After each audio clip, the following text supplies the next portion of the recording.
గతంలో ఎన్నికల ప్రచార సభల్లో కూడా నేను చాలా సభల్లో చెప్పాను. 4500 మంది మీద కేసులు పెట్టిన పరిస్థితి.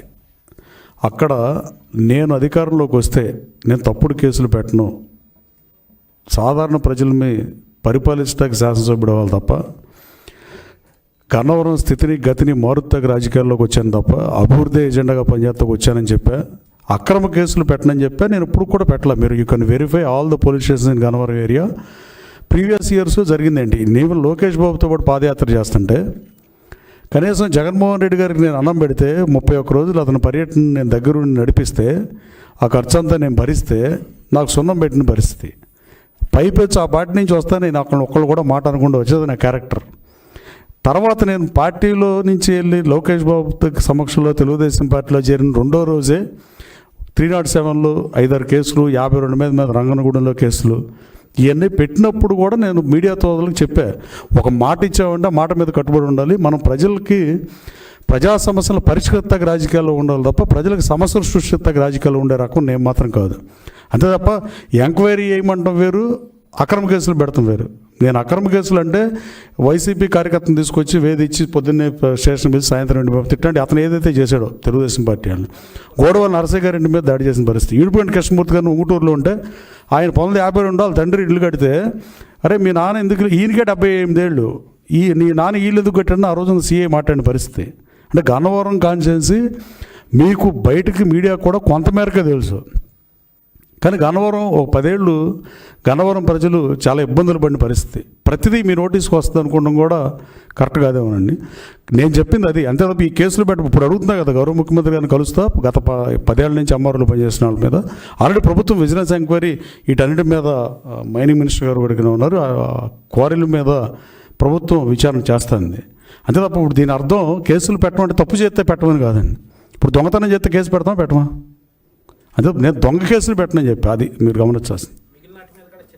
100% ఉంటాయి. ఎందుకు ఉండమండి? ఇప్పుడు తప్పు చేసిన వాళ్ళు ఎట్టి పరిస్థితి వదిలిపెట్టే ప్రసక్తి ఉండదు.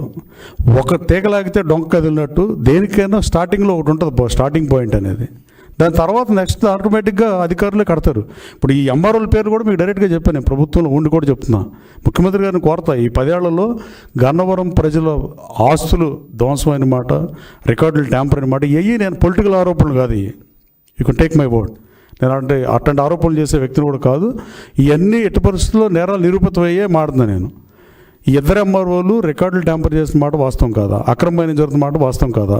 కానీ నేను ఎప్పుడైనా మన మీడియాలో కూడా రాస్తున్నారు మైనింగ్ వార్ జరుగుతుంది. నేను అసలు మైనింగ్ గన్నవరంలో మైనింగే జరగలేదు, ఇంకా మైనింగ్ వార్ ఏం జరుగుద్దండి? నేను మైనింగ్ ఆపేసి ఉంది గన్నవరం కాన్స్టిట్యూన్సీలో, ప్రభుత్వం విచారణకు ఆదేశించింది. మంత్రి గారు ఇక్కడే ఉన్నారు. ముఖ్యమంత్రి గారు వేసిన విచారణ పూర్తి అవ్వకుండా మైనింగ్ జరగకుండా మైనింగ్ వారు ఎందుకు జరుగుద్ది? వల్లభనేని వంశీ అనే అతను మనుషులు, మాజీ శాసనసభ్యుడు మనుషులు ఆ రోజున కొడాల నాని లారీలు తిప్పుతున్నారని చెప్పాం మనం ఈ మీడియా సంస్థ. అంతే తప్ప నేను మైనింగ్లు జరగట్లా, అక్రమ మైనింగ్ల మీద ఎట్టి పరిస్థితుల్లో అక్రమ మైనింగ్ చేసిన వాళ్ళు శిక్షార్హులే.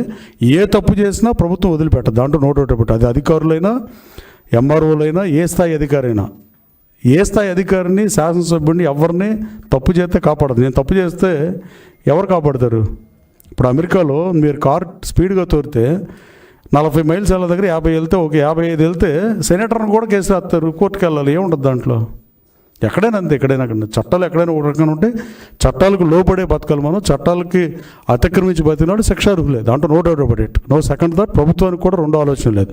ఎట్టి పరిస్థితుల్లో కామన్ లేఅవుట్ల మీద విచారణ చేయమని 2 కలెక్టర్లని కోరా. ఎన్టీఆర్ కలెక్టర్ గారికి లేఖ రాశా, అలాగే కృష్ణా కలెక్టర్ బాలాజీ గారికి లేఖ రాశా. అన్ని విచారణలు ఎట్టి పరిస్థితులు చేసి తీరుతాం. ప్రభుత్వం ఉంది, అందుకే కదా గత ప్రభుత్వంలో చేసిన లోపాలు ఏమైనా ఉంటే వాటిని సరిదిద్దాల్సిన బాధ్యత మా ప్రభుత్వం మీద ఉంది. అలాగే ప్రజల ఆస్తులు, ధనమాన ప్రాణాలకి రక్షణ కల్పించాల్సిన ప్రథమ కర్తవ్యం ప్రభుత్వం అందే. ఆ బాధ్యతను మేమే పక్కెళ్ళం. ఎట్టి పరిస్థితుల్లో కేసులు పెడతాం. నేను చెప్పే కదా, డాక్యుమెంట్ రైటర్గా ఉన్న తోట వెంకయ్య అతను మాజీ శాసనసభ్యుడు మనిషి, ఎన్నో రిజిస్ట్రేషన్లు అక్రమంగా చేసిన పరిస్థితి. ఇందా చెప్పాను, న్యూస్బీడ్ కేంద్రంగా రిజిస్టర్ ఆఫీసు 3 కోట్ల రూపాయలు నగదు రూపంలో చెల్లించారని చేశారని చెబుతున్నారు. అసలు గ్రీవియన్స్కి, ఈవెన్ స్టేట్ పార్టీ ఆఫీస్ గ్రీవియన్స్కి వచ్చినా కూడా ఇదే పరిస్థితి.